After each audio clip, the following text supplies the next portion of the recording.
Live from Orlando, Florida, you're now listening to the OZone Podcast, the voice of Orlando Magic fans. Join us every week for a unique fan perspective on all of the latest Magic news and updates. The show starts now. What's up, Magic fans, and welcome back to another episode of the OZone Podcast, brought to you by DraftKings and part of the Basketball Podcast Network. We're your hosts, Al, myself, Anthony. Today is January 28th. Happy Friday. What's up, Al? What's going on, man? What's up? Another episode down, getting really close to our 100th episode. What's this, number 98? 98. Two more. 98, man. Two more, and we get to that 100. So really excited about that. Al and I, we're still working on trying to figure out what we're going to do to celebrate that 100th episode. So definitely be on the lookout for that. Because what did we decide anything? No, we haven't decided yet. We're still debating. We're still debating some things. Still debating. Yeah. But in today's episode, we're going to talk a little bit more about the more Terrence Ross rumors that we've been hearing. Get into a little bit of our pass or shoot, and then we're going to go over some mailbag questions that we actually had people call in for. So that's going to be exciting. It's going to be something new that we're trying out. But before we get into that, Al, I'm not sure if you saw, but they definitely came out with the new formats for the Rising Star Challenge. So if you haven't heard, the NBA has this format now where they're going to feature 4 7-player teams competing in a 3-game tournament, and each game having a final target score. So pretty much it's going to be a total of 26 players, 12 rookies, 12 sophomores, and they're going to also include 4 G League Ignite players in that game. What are your thoughts on that? Because it seems like they've really been changing this Rising Star Challenge for a little while now. Before it was rookie versus sophomore, then it turned into, the US versus the world. And now we have this new format. What are your thoughts on the new format? And out of the 3 different formats, which one do you prefer watching? So I think it's going to be interesting to see how this plays out. It's new. So I think anytime something is new, the first reaction as human beings that we get is, oh man, why change it? It's not going to work, until we actually see it go live and see how it actually plays out. I like the idea of it. It makes it more interesting. I don't know about you, but I really have never watched like the Friday night of the All-Star weekend. Like, I don't really care much for it. Like, I'll watch the highlights, I'll watch the dunks on YouTube, but I'm never going to sit there on a Friday night, like order some food to watch that event. Now, this year might be different. We may have Cole Anthony in there. We may have Franz in there. Yeah, I was going to say that, because the only reason why you're not watching is because there's a lack of Magic representation. True. But even in the past, though, like, honestly, it's been one of those things where I'm like, I can watch the highlights. This might make it a little more interesting, the whole tournament approach. We'll see how it plays out. I'm just excited that we'll have Magic players there to kind of try it out, and I'll actually be watching to see how it plays out. So we'll see. Last time they did something like this was with the All-Star break, All-Star game, when they actually went ahead and introduced that fourth quarter, the rule. I forgot the name of the rule right now. But yeah, that was like the last time I remember them making a change to the All-Star game, and that was exciting. Yeah, because that was a unique way of kind of making an adjustment to the All-Star game, and it definitely made it way more competitive.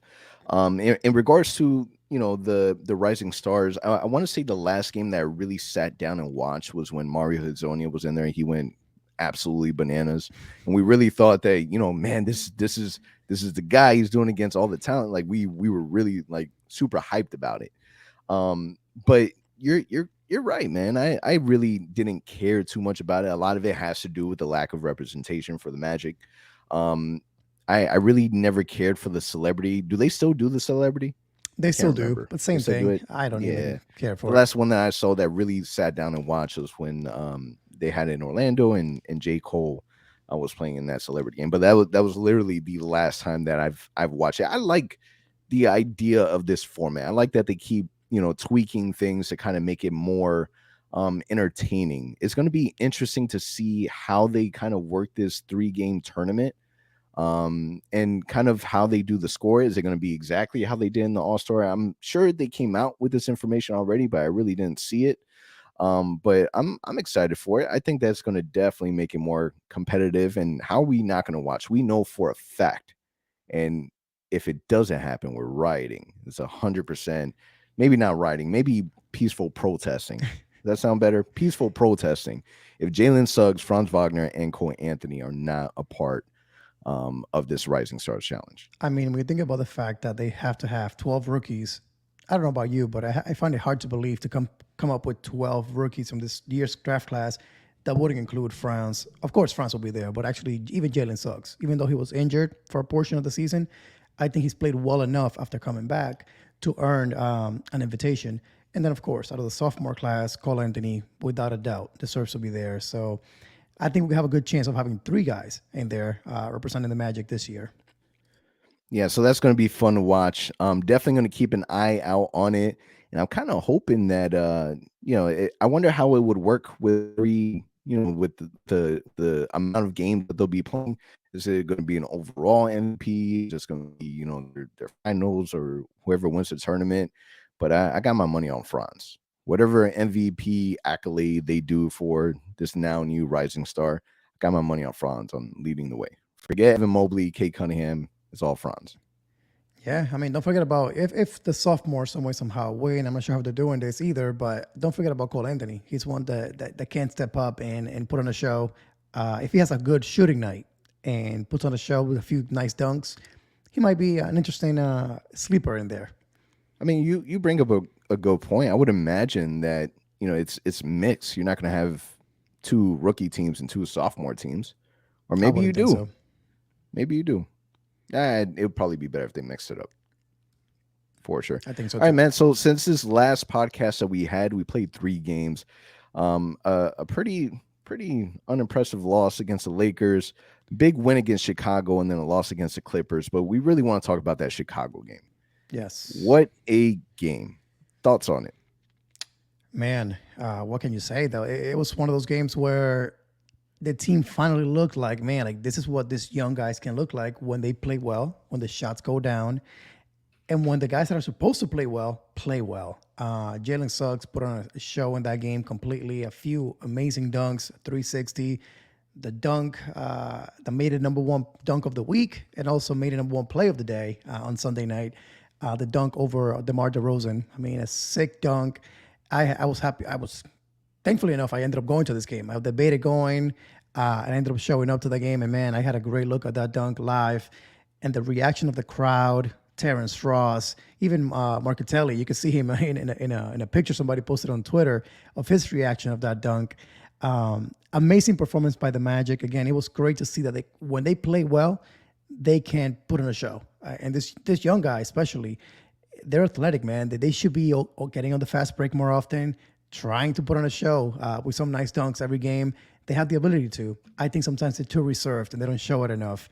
But man, the Orlando definitely looked like Magic City that night, as Jalen Suggs called it. Yeah, I mean, now what are your thoughts on I guess I don't want to call it backlash, but definitely the criticism that Jalen Suggs got from the commentators from the Bulls. They weren't happy with the fact that, after a really big play from Jalen Suggs, that this guy was, banging on his chest, talking to the crowd, because there was a lot of Chicago Bulls fans in there and kind of making noise. They were criticizing Jalen Suggs, kind of making remarks like, dude, you only won 8 games. Like, why are we being extra? Why? And I really thought to myself, like, what is this man expecting for Jalen Suggs to act like? Like, this dude had, in my opinion, could be wrong, could be biased, dunk of the year. This dude slammed down, not just some random scrub on the Bulls against DeMar DeRozan. It's a big deal. And apparently there was a heckler in the stands, and Jalen Suggs got hyped, and he was talking to that heckler, letting him know that it's Magic City, it's his team, it's his town. I don't see why they have an issue. Now, I guess I kind of get it. Like, he's standing up for his Bulls.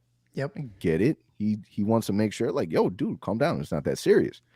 But for us, it is that serious. What were your thoughts on it? I think we're just not used to it, right? So we're blessed that we have Jeff and David calling the games for the Magic, and they're so non-biased, right? Like they keep it so professional. And I think that it makes it hard for us sometimes when we watch other teams defend their teams and kind of go at it and find offense in a player celebrating. But not for nothing, man. I mean, like you said, Jalen Suggs, young guy, has struggled earlier in his rookie season. Just came back from an injury. They finally win a game. Like he said, yeah, it's only been 8 games. It's true. Our 9th win just happened. Hasn't happened very often. And not in the fashion that it happened this time. Like, again, they put on a show in that game. They really, really did. So, heck, you're allowed to celebrate. You win the game, you celebrate. And like you mentioned, had he done it towards the players of the Chicago Bulls, their bench, I get it. Take some offense to that. He was doing it to a fan on the stands. He wasn't being, offensive again to any Bulls player, their coaching staff. It was more of, hey, this is our town. This is Magic City. We're here. It's only going to get better from here on out. So I get it. Why he was upset. There should be, again, no reason for that. If you watch the Lakers enough, I mean, LeBron James, every time we play the Lakers and he beats us, yes, a team that has won 8, 9 games, he's pumping his chest. He's talking to the crowd. He's talking trash. So what's the difference between LeBron doing it and getting away with it every single time? And again, a rookie that's celebrating a nice dunk, a nice play that he did on a game that's going well for him. So stop with the bias. It's basketball. It's natural to have emotion. And again, I didn't find anything disrespectful about what Jalen Suggs did. I'm not sure about you. Dude, Superman dunking on DeMar DeRozan, 360 dunk in the game. Like, this dude was going off. And I feel as if, like, he knew he was struggling before he got injured. Oh, yeah. We all knew he was struggling. He comes back and he's playing great basketball. And he has a hype moment. The thing that I want people to realize, and I feel like the commenter doesn't take this into consideration, is the fact that there was a lot of Chicago Bulls fan. Like, there was a lot. Like, oh yeah. You get to the point that you start hearing the other teams' MVP chants, and they start taking over the Amway. Like, you hear that affects any player. Like, this is your home court, and it's being taken over. And the only way to drown that noise out is to compete in the level that they're competing. Because in that brief moment where you had that big play over DeMar DeRozan, everyone, doesn't matter if you went there as a Bulls fan, doesn't matter if you went there as a casual, like, it doesn't matter. You were hyped about it because it was a massive play. For a split moment, everyone was shocked. Nobody's breathing any oxygen. Everyone is still grasping all that in. The play stops because there was a foul also, and he's hyped, man. He's yelling and he's screaming, and that's what you want.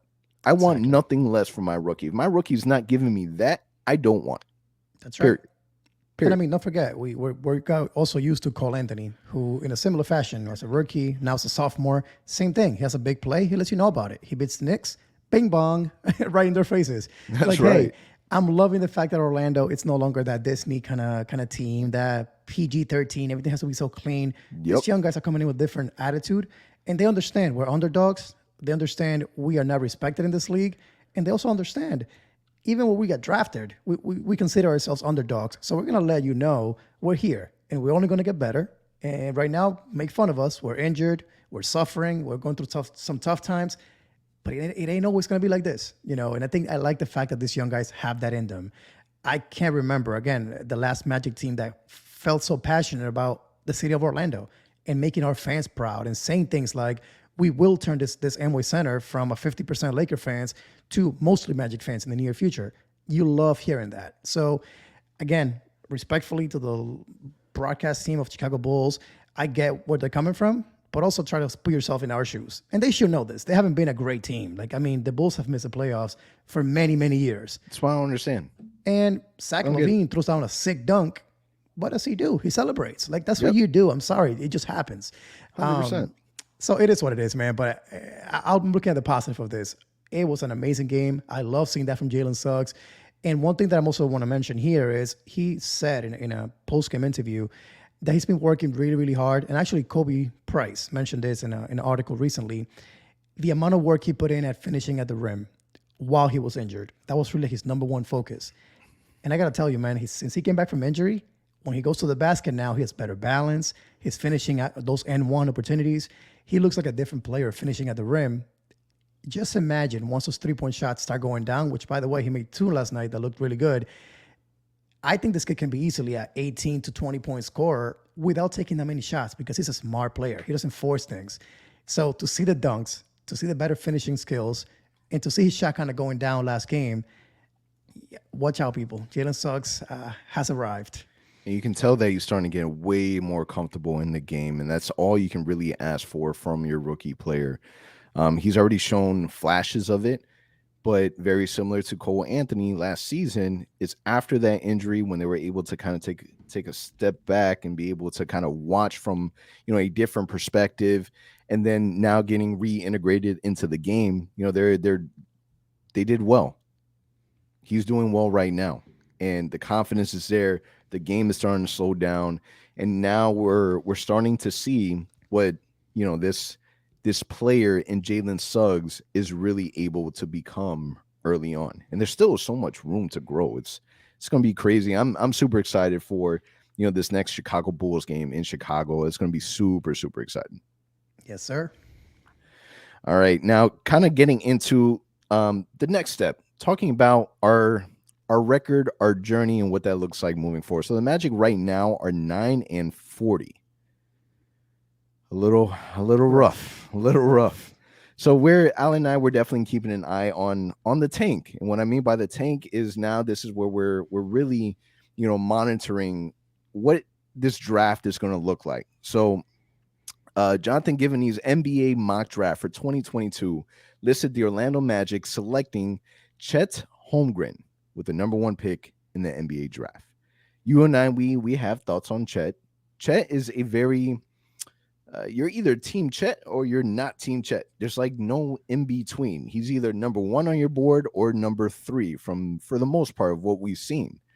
What are your thoughts on the possibility of drafting a player like Chet from Gonzaga who has very, very close ties to Jalen Suggs? It's funny you mentioned that because people on Twitter have noticed how many tweets he's liked that are Magic related, whether it is talking about Jalen Suggs, of course, and things like that, but how he's kind of keeping an eye on the NBA game and liking, what the Magic are either building or are doing. And I mentioned it to you kind of as a joke the other night. It kind of reminds me to last year when we kind of started hearing things like, oh, the Magic may have made a promise to Franz Wagner. They're going to draft him in the draft. And no matter who's there at number 8, they're going to draft him. And it kind of happened, right? Book night kind of fell off, and they still picked Franz, which, looking back at it, best thing to ever happen to us. I don't know if it's that serious this time around, and the Magic like him to that degree. But I will tell you, the fact that he seems like a great kid, he's from Minnesota, played in the past with Jalen Suggs in high school, so he has a familiarity with Jalen Suggs, makes it an interesting candidate to be drafted by the Magic, whether it's 1, 2, 3, or whatever it might be. Some people don't like how fragile he is, how skinny he is.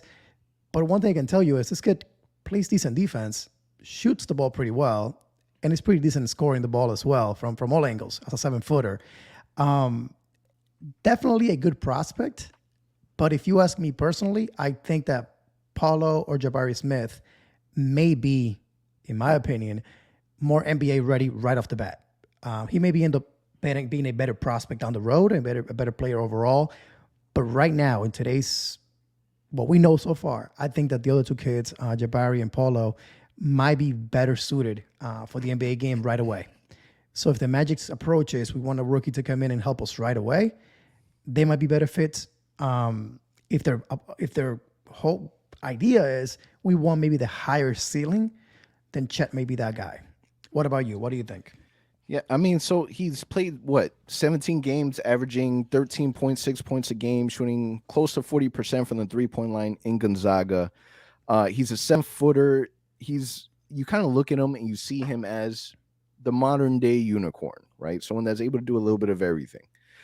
You have concerns with his weight. He is really skinny, sitting at 195 pounds. But if you see him play, he's actually pretty physical in the paint. Mm-hmm. Like, he's not afraid of the contact. He's going to go in there. He's going to try his best to, bang it out, throw elbows, whatever the case may be. But he at least shows flashes of that. Mm-hmm. You take a look at what, and I'm not comparing the two by any means, but you take a look at what Kevin Durant looked like when he first got into league, even Jonathan Isaac, what he looked like when he came into league. I don't want to necessarily worry about weight too much because that is something that is fixable. There's going to be a whole entire dedicated team for nutrition, for ways to kind of get him to have that NBA body ready. And what makes it interesting with the top 3 picks, You have Paolo, you have Jabari. They're the three of them are different weight classes. You got Chet that's weighing what 195, Jabari 220, and then Paolo 250. Yep. So it's kind of they for the most part they're all forwards. In today's NBA, they can probably all play center, but what do you want now? You want I'm a fan of Paolo. I think that he already has an NBA ready body, and he's someone that you can play now. And I think that for me, he has the most upside. Chet, to me, out of the three, has the biggest risk because this is someone that it may take him a couple years for him to get acclimated. Is that what the Orlando Magic want right now? If the Magic have the number one pick, there's a lot of room for errors. Like you have to be 129 million% sure. It's a really weird, awkward number. But yes, 129 million% sure that this is the guy. So whatever analytics system that they use that told them to draft Franz Wagner, best believe they're going to end up using that again. They better. Statistically, they're going to, this computer is going to tell them that you guys should draft that guy. And hopefully it works out. Hopefully they pick the right person. Yeah, the good thing is, again, we'll talk about tanking a little more later on, but no matter where the Magic draft, 1, 2, 3, hopefully in that range, you can't go wrong with these three kids. What we've seen from them in college it's incredible stuff so far. They seem like they'll be good players at the NBA level, so you can't go wrong with it. But we're here thinking, what if you get that 1 or 2 first or second pick in the draft? What do you go? What do you do? Heck, do the Magic get the first pick and they trade down and get some assets in the process to get maybe a guy like Chet that they may like better? Who knows? We don't want to hear that because, again, we've been one of the first picks for such a long time. We don't want to even discuss that, but it's going to be interesting what happens. And then don't forget, we have a ton of decent guys at the forward and center position in our team right now that we have to figure out how would that play out. But that'll be for later. We'll figure that out later on. Yeah. Now, in other news, we keep hearing Terrence Ross's name and rumors, man, is nonstop. A lot of it could be people just speculating because you still have this individual of Terrence Ross that just awkwardly with the Orlando Magic. When I say awkwardly, I mean we made a major decision to go a different direction. And Terrence Ross was the only one that survived this trade deadline purge that we had where we lost Vucevic, Aaron Gordon, Evan Fournier, so on and so forth. Now, there's talks that the Lakers, Jazz, and now the Cavaliers are interested in Terrence Ross. Al, what do you want in return? If you are really making the decision to move Terrence Ross, what are you expecting back? So ideally, you get a first round pick, right? That's kind of what you want. You want to keep gathering assets, not to the level of what OKC has done, but heck, just keep piling up on assets because you can always flip those later on. So if you can some way somehow land a first round pick for Terrence Ross and maybe a vet that may be a little more on the back end of his career, but wouldn't mind being in a rebuild situation, kind of like Rolo, just to match salaries. That's, I think, the best case scenario for us. That first round pick. The Lakers, I'm not a big fan of. They don't have anything they can trade until 2027. Would you be okay with the 2027 first round pick from the Lakers? I honestly, if you're asking me personally, why not? Sure, why not? This is what makes the Orlando Magic situation so unique, is that we own all our futures, everything. We're in debt to nobody. We own it all. So maybe you could take advantage of a team like the Lakers, who right now they have their LeBrons, their Anthony Davis, Russell Westbrook. They're still not doing great. So what is that team going to look like down the road? You might be setting yourself up for the future. Why not? I would take it. I know a lot of people might not agree with me, but why not? I keep saying if you can some way somehow get THT and that first round pick from the Lakers, which I don't think that may be too much, but if some way somehow you can maneuver them into getting THT and that first round pick in 2027, that would mean that we have all of our picks, and then you also would have the 2023 Chicago Bulls pick, 2025 Denver Nuggets pick, and then 2027 Lakers pick. So again, you're piling up on assets. So that may be a move that may be interesting. But I think no matter what, if you can get a first round pick for him, that's ideal. But let me also say, I wouldn't mind if he's that vet that we choose to kind of keep around, because again, he's been here so long. If he likes Orlando and he doesn't mind being here to this rebuild, I also wouldn't mind if we say, hey, you know what, we're going to trade Gary Harris instead and keep Ross in town a little bit longer, because he's kind of that balancing act in the locker room between young guys and vets. I'm going to throw a crazy idea out. Crazy, outlandish. We talked a little bit about this on the Close Up Magic podcast with our guy Steven. If you haven't checked it out, definitely make sure you do so. We were on there talking a little Magic basketball. And we had mentioned that, kind of discussing this exact same topic. Like, what would the benefits of having Terrence Ross still on the roster is the fact that you really don't have anyone else that's been a Magic player for a long period of time. That brings a level of culture almost, and he would support that. But the minute that you lose him, that's all you have. And then we also talked about, how great would it have been if at some point in time we did have that Vince Carter type player in the locker room. What if you traded for a player like Dwight Howard, bring him back to Orlando? I'd say that to say this. I'm not saying trade Terrence Ross for Dwight Howard. Maybe you can use Rolo. We have a lot of centers. I get it. But to have a presence like that in the locker room can be twofold. Some people may not like it because, for the most part, history has shown that he hasn't been the greatest locker room guy. On the flip side is you're bringing a player that played for the Orlando Magic that historically will be in the Orlando Magic Hall of Fame, who has played in a finals game for the Orlando Magic and could speak from a different perspective. I don't know. Crazy thought. Might be insane, but I would definitely entertain it. I think, one, Dwight Howard's been getting a crazy amount of disrespect lately. Crazy amount. From not making the top 75 to now there was a list that came out of, the top defensive players in the history of the NBA. They decided to put Rudy Gobert, what was it, number 6, number 7? I think so. Number 5? Somewhere along the line. Maybe 4? I don't know. I don't remember.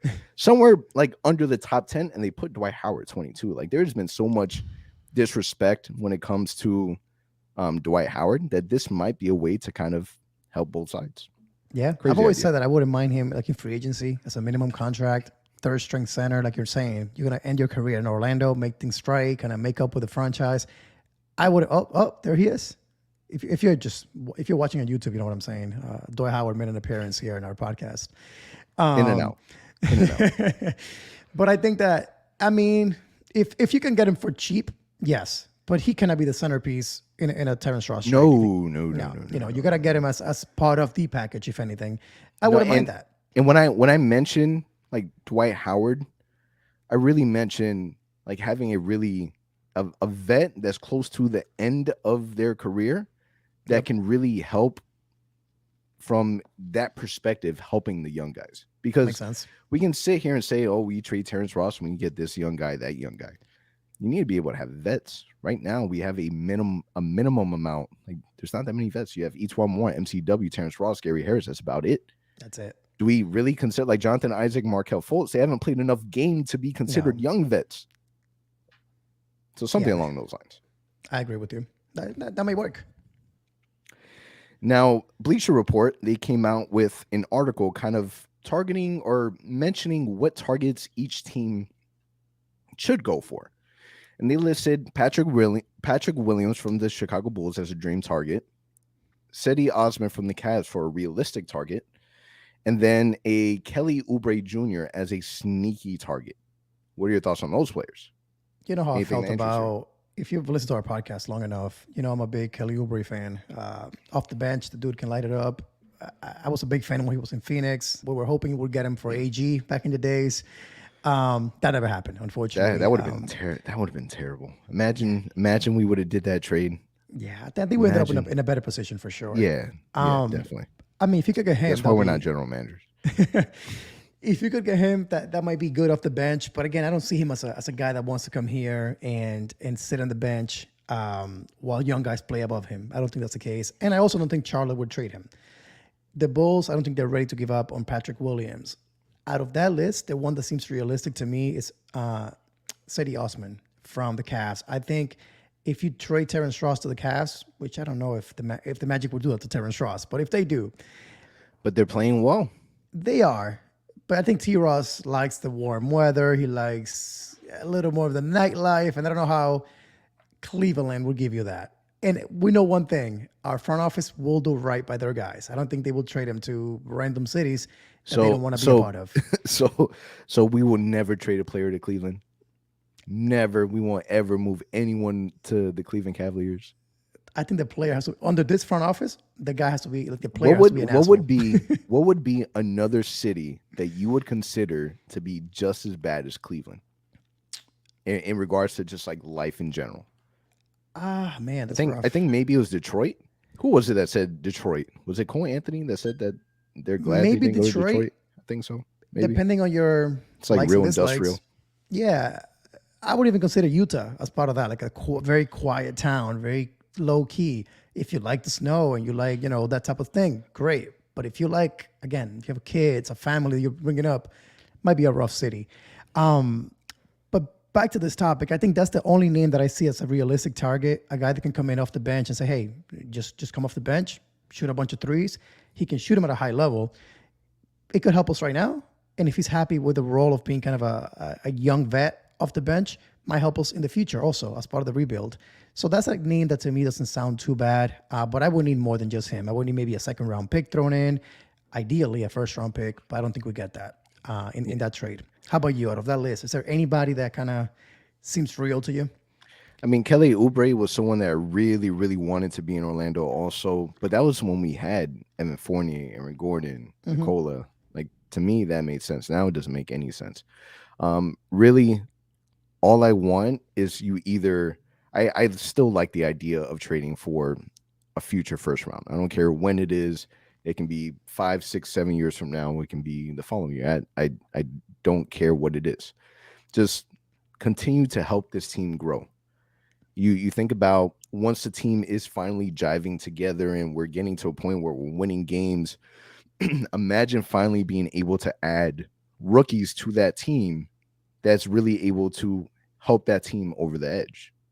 And I think that long term, that would make more sense to me. What I care about is a focus around the draft capital. And I think that should be the primary focus. What concerns me is we really didn't get that from Evan Fournier. Obviously different contractual, situations, but that's something that I would definitely put as a priority. Yeah, I think the benefit is that you have Terrence Ross, who has a year left in his contract. So if a team like the Lakers gets him, you have basically this year and next year with him under contract. So he can help you not only this season, but also next season. I think with Fournier, the issue was you only got him for 2 months. So why give up a first round pick for him? Like it's a rental. So I think that may benefit us. That may be the issue with Gary Harris, which I know we'll talk about later, but that may be the issue with him. He may not return a first round pick for that reason. Absolutely. All right. So now we're going to transition to our pass or shoot. So if you haven't been familiar with the segment, pretty much pass. If you disagree, shoot. If you do agree with said topic. So the very first one, will we see Markelle Fultz back on the court before the trade deadline? Like, what are we doing here? So the question is, are we going to see him in the next 2 weeks? And I will tell you, I really want to shoot on this so bad, but I'm going to have to pass. Like you mentioned earlier, I think we talked about this with Steven in the most recent episode of his podcast, The Close-Up Magic. And to me, it seems like the Magic have decided, hey, we have to play these vets in order for them to audition them to other teams that may want them. They may want to see them out there in the court. Let's bring back Markelle once we move those vets and those minutes open up. Which, from that perspective, it makes sense. He's still rehabbing. He's still practicing. He's getting better conditioning. So when he comes back, maybe that minutes restriction may not be 20 minutes. Maybe it is 25. Maybe it is 30 because he's in such good shape now. So I can see the benefit of that. But unfortunately, I'm going to lean on that and say that I'm going to pass on this. I thought this man was going to be back by December. We're already done with January.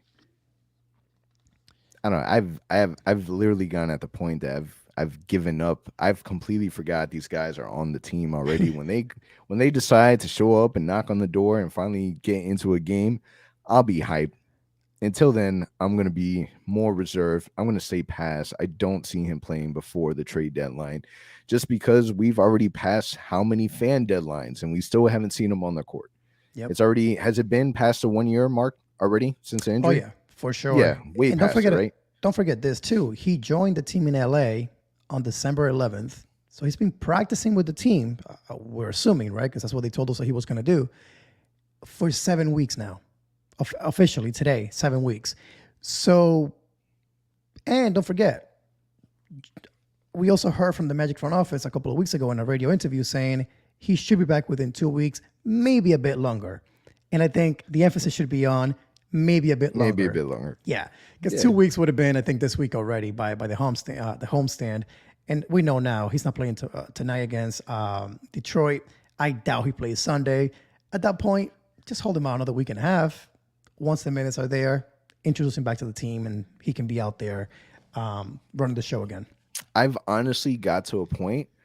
Forget it. Don't even activate these guys. Don't play. We'll wait till next season. I've gotten to the point. We'll wait till next season. That way, next season it can be a regular season. They're a part of training camp. We know that they're going to play in the beginning of the preseason. I'm at the point that just whatever. Just wait.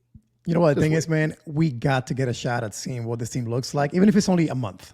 But we got to get to see what this team looks like with J.I. Markelle in the rotation. Otherwise, it's really hard to make decisions. From a fan point of view, that's exactly what you want. As a season ticket holder, that is exactly what you want. I get it. I feel a part of me feels the same way. But my guy, we've already we're almost at 50 games already. But think about this, there's only 30-some games left. How do you know who to draft, how to approach free agency if you don't know how our team looks like on the court with these guys out there? Especially after a trade deadline that we may not have Terrence Ross, may not have Gary Harris. What do the rotations look like? How are they performing? How are they gelling on the court? So I think that's what you have to see. And again, it could be April. Just see them for 8 games, whatever it may be. But you have to have an idea of what you have on this roster, because if not, go ahead and draft one of those top 3 prospects we talked about already. Do you need J.I. on this roster? Maybe you don't anymore. But that's the thing. Okay, so I get that point. You want them to play so that you kind of have a better understanding and idea of how your team plays come the draft. But the draft, you got 3 big men. They're forwards. They are playing the same position that Jonathan Isaac is playing. Wendell Carter Jr., he at the very least is on the court. He's exactly what you want in a center. You're not going to start Chet at center. Wendell Carter is going to be your center next season. 100%. That's not changing. Jonathan Isaac. Unless you trade him. Would you trade him? Man, would you draft a big guy. What big guy are you going to draft? If you draft a big guy that will need, if first round pick, you got to play the guy. It cannot be like, oh, we're going to come off the bench this first season. You got to play that guy. We have so many young guys. Where is he? Where are they going to start? Where? There were holes. So we didn't have a true small forward. That's why Franz got the nod. Injuries happen. That's why Jalen Suggs got the nod. This is why we still don't understand what we're going to do starting wise. Mm-hmm. Like Jalen Suggs, we'll talk more about that in a little bit. I don't want to ruin. But they filled holes. We're at the point where all these holes, they're for the most part filled in a sense. Yes, the Magic needs shooters. Yes, we need more offensive presence. Yes. But at the same time, these are the guys that you want to develop. And we're praying and hoping that we get the top 3. Your top 3, they're forwards. They're forwards. Yeah, maybe center, maybe. But they're big men. I'm just going to say it again. I've said it a few times in the last few episodes. Don't be surprised if the Magic CJI playing some center. I'm going to keep saying that. Because mostly has played Franz Wagner at center in close games. So, I don't know. In today's NBA, you can never say never to any of these crazy ideas. I just don't know how they're going to make it work. And I also don't think the idea of maybe trading the pick if a disgruntled star becomes available, it's a bad idea. You already have plenty of young guys. So it's going to be crazy. Yeah, and there's there's talks, and I haven't deep dove way too much, but they're saying that this draft class isn't the greatest draft class. They're saying that last draft class is better than this draft class, so on and so forth. But do you feel as if the Magic are in the position to trade a top draft pick? They're not, but they have to make some serious decisions. Again, a guy like J.I., this is your guy. You've been developing him. This is your guy. This is your guy. You can't draft a guy above him, and then what do you do? You have to trade J.I. then at that point. But we did that already with Markelle Fultz. We did it to Cole Anthony. We drafted a point guard when we already had two. It's going to be interesting. That's what I keep saying. It's going to be an interesting 6 months for Magic fans because a lot of things that we are now kind of debating will be answered, hopefully, by June, July. All right. Man, what a frustrating topic. Way to go, Al. You picked that topic. All right, moving on to the next one. The Magic will win more than 20 games this season. In order for this to happen, understand that we will need to finish the season 11-22 or better. I'm going to shoot on this, expecting the fact that J.I. and Markelle play at some point in the second half of the season or after the trade deadline. Our schedule is one of the easiest left in the NBA. We have one of the most home-favored schedules left in the NBA. And the schedule gets really, really easier as we approach March and April. So I think if the team gets healthy at the right time and this thing's going to all come together, you can see the Magic on a little run where we win 3 out of 4 games or we win 3 in a row here and there. So I could see that happening, but I could also see the team deciding to tank and saying, oh, yeah, you play this game, but then you might get shut down for 2 games after that. So who knows? Definitely happening. But I think they have a chance at the very least, so I'm going to shoot. Yeah, I'm passing. Less than 20 wins, huh? Less than 20 wins. I see it happening. You're expecting, so kind of jumping backwards a little bit. The issue that we're having with Markelle Fultz right now is the fact that everyone now is paying attention to the injury report. Like every game day, we're looking at it to see what it says, what's updated to, because everyone's expecting it. It can literally be any game now that Markelle Fultz plays. Mm-hmm. But again, I've already told myself that these guys aren't coming back. So I'm envisioning it with the team that we have right now, and how we lost to the Clippers. That's true. Who? Reggie Jackson, Justice Winslow, Mr. Coffee kicked our asses yesterday. Like it was rough. It was rough last night. And what makes it frustrating is that we played so well against the Chicago Bulls, and then it's the Clippers. Like we went into the game as the favorites. We were up 15 at one point.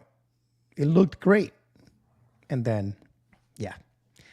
Now, and I say that more so from the front office than I do from the player. I mean, I believe that our team is talented, but I also believe that there are certain decisions that are made that supports the tank. Oh yeah. So for sure. I don't know. I'm maybe it's more me just telling myself that we're not going to win the 20 games. That way, when we do win 21 games, I'm a little more excited. I'm a little more hyped. There you but go. it's just gotten to the point that, dude, we've lost 9 out of 49. Excuse me, we won 9 out of 49. So it's what you're expecting. So now, kind of transitioning into our next topic, are you starting to root for the Magic to lose? We've already made it this far. Are you rooting the Magic to lose? Does it frustrate you if we win? Is the tank mode on, is what I'm asking. So the question is, am I starting to root for the Magic to lose? And that would be a pass. I'm not there yet. I'm still enjoying games. I'm rooting for them to win. I'm rooting for them to be competitive. But don't get me wrong. Last night against the Clippers, had a great time at the game, had a blast. We lost. My reaction was, hey, at least it helps the tank mode. It's one of those things where I'm enjoying the moment. If we win and we make Sports Center and the team plays amazing, great.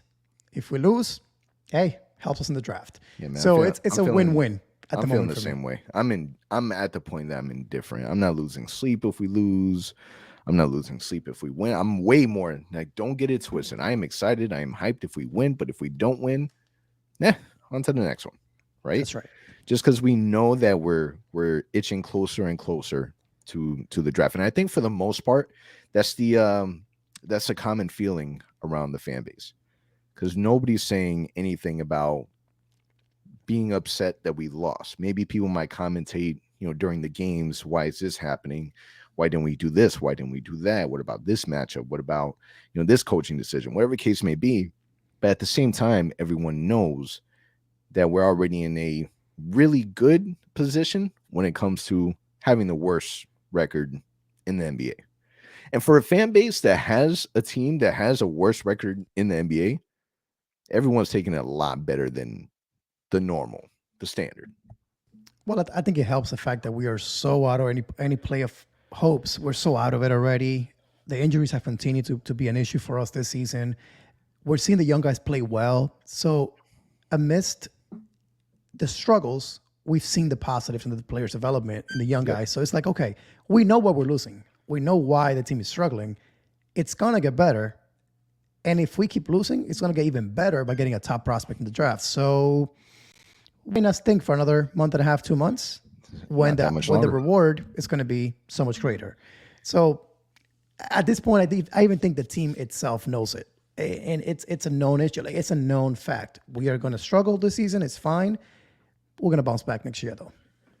Absolutely. All right. So now we're going to transition into our mailbag. So we decided to do a different mailbag this time around, where we're actually getting call-ins from our listeners. If you want to be able to be a part of this, we did post it on our social media on Instagram at Orlando Magic HQ and at the Ozone Pod on Twitter.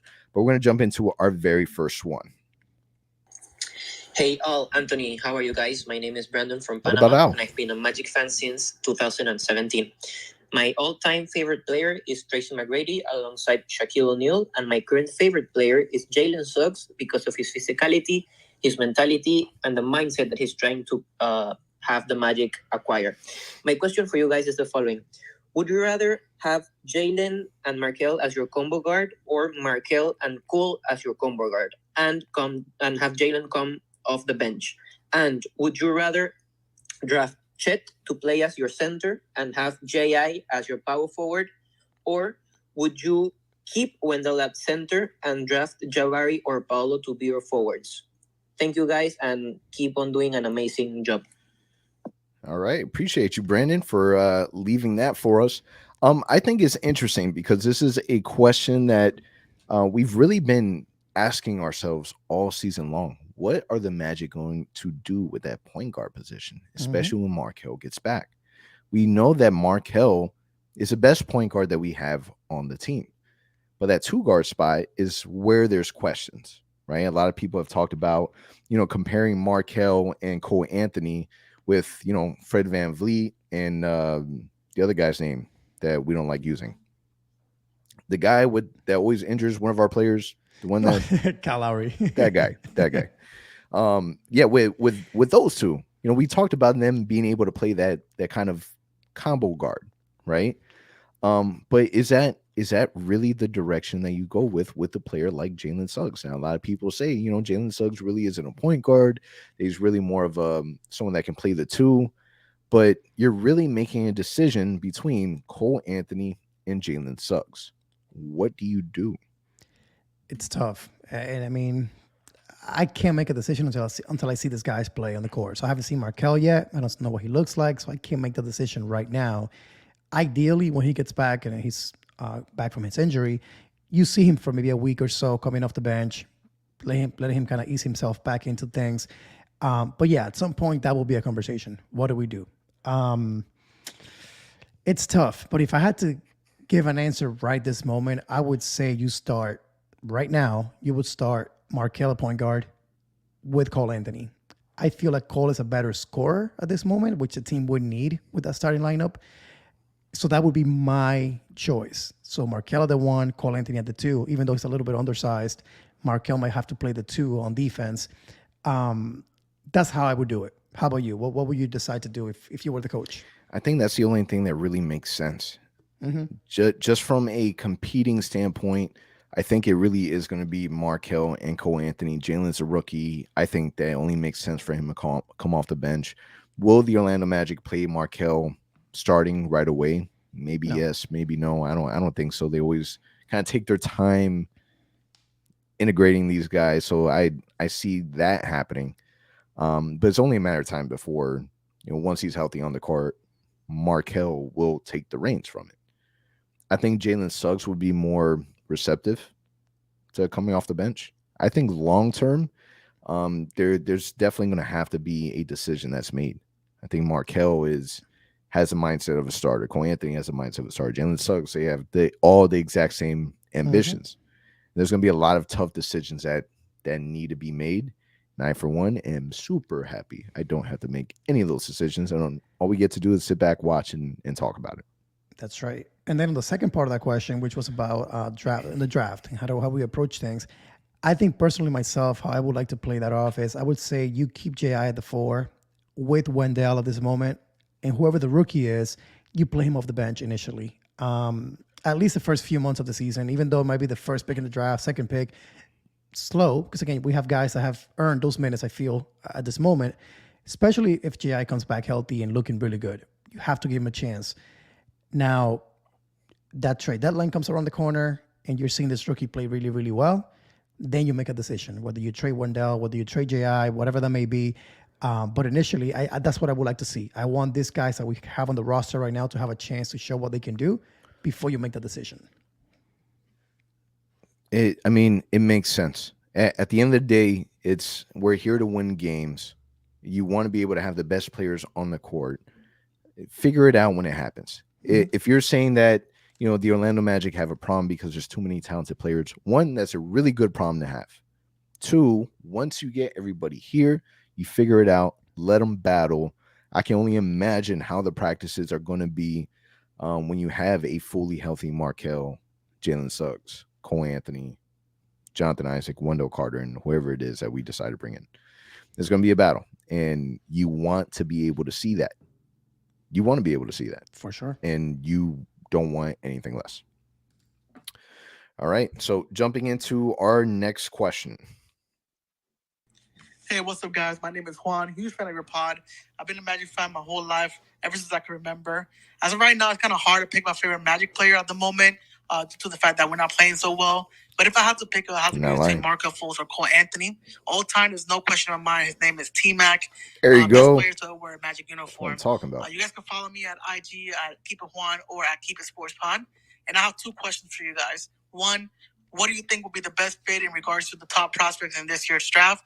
And two, do you think Isaac will be back in the Magic uniform this season? I look forward to hearing from you guys and seeing what you have to say. So I think we answered already the second part of that question about J.I. At least I think we will see him before the end of the season. So I'm going to leave with that. I'll give you a chance to answer that part of the question. Big shout out to Keep It Juan, Keep It Podcast. I think that one of the biggest things that we have to remember is when it comes to the best fit. So when you take a look at the 3 draft picks, the one that immediately jumps to me as an Orlando Magic player is Chet. Like, he, to me, just in my opinion, if I'm trying to read the mind of Wellham, that's who's in their mind. And I think that you have maybe some legs to what you're saying. Maybe there is a promise. Who knows? It's too early for the promise. But, to me, he just seems like that guy. The length, the being able to shoot the basketball, to be able to have the size that he has. Like, to me, he just seems like an Orlando Magic player. Jabari would be that second for me, because to me, I view Jabari as a blue collar hustler that's going to go in there and do all the little things, has a good character, just fits the mold also of the Orlando Magic.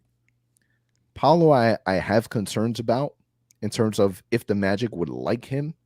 I like him. He's my favorite prospect, and I hope that somehow he ends up landing to us, because out of the 3, I think long term, he might have the higher ceiling, in my opinion. Fit wise, I think it might be Jabari. I think fit wise with everything, it might be him, just because he's able to do so many different things. Do I think that the Magic will go that way? No, I have a feeling that it's going to fall to Chet unless another team gets him before we do. It's a good way to put it. I think for me personally, Jabari, it's a guy that when you think about the type of guys that Magic like, they have to play good defense, and hopefully they have potential to shoot the ball well. Well, Jabari is one of the best defenders in college right now. He's putting on a show every night. He's shooting the ball at about 40%, shooting 5+ 3-point shots a game. So I think that name to me is a name that I'm going to keep an eye on as the draft approaches. I don't have a definite answer right now for you, Juan, unfortunately, because I don't know the draft enough. But I will tell you, if I was the GM and he was on the board, I would give him a really, really hard look because he's 6'10". He can shoot it. He can play defense. I think he fits the mold of a Magic player.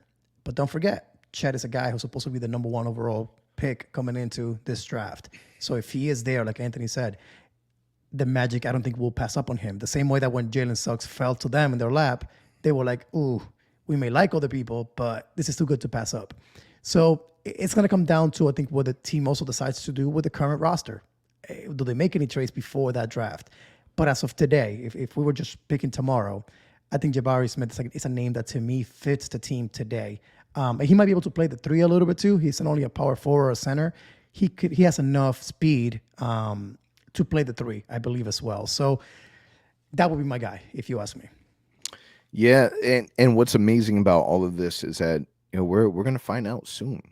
Not as soon as we would like, but definitely in the near future. So big shout out to Juan and to Brandon all the way from Panama.